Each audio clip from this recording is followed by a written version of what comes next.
Ano, pinipicturean? Ha? Ano, Hindi, pinipicturean? binibidyohan ko. Hindi. May channel ako eh. Saan yun?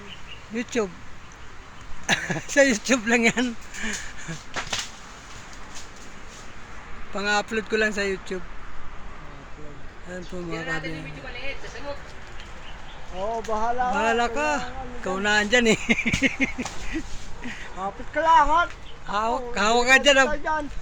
Ta. Bata pa si Mrs. Asawa niya. Ha? May edad na rin yun. Naipit?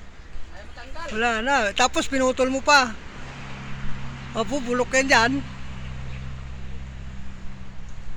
Kuha tayo murang langka. Pang ano po yan, pang gulay. Yan po. Pang gulay na langka. Hindi na pwede pahinugin na yan, ano? Masisira pagka pinahinog na. Ano sa sira? Pagka binalaw to, lalo na. Wala na. Pinangangain. Kaya ko yun. Oo, ano yan, kinakaya, binubutas ng bubuyog yan, mga ganyan. Mga ganyan, binubutas ng bubuyog yan. Ayan, pag kailangan talaga yan, tatanggalin mo yung ano, yung mga pangit na bunga. Para pag sunod na bunga niyan, magaganda na ang bunga. Ang gaya mo na maliliit. Sanga.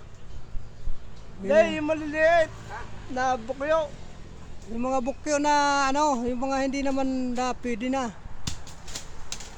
Kasi yung mga ganyan, pagka yung magpapahinog ka talaga ng langka, magpapabunga ng magandang langka. Yung nakita mo na hindi naman pwede na, hindi niya lalaki, tanggalin mo na agad.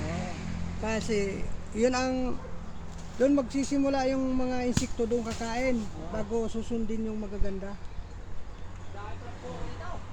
Madaming. Kapit ka, malutong pa naman yung ano niyan, sanga.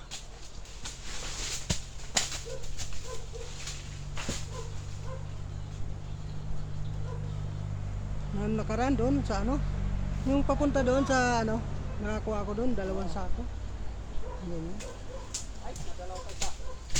Wala, hayaan mo na, pangit naman yun eh.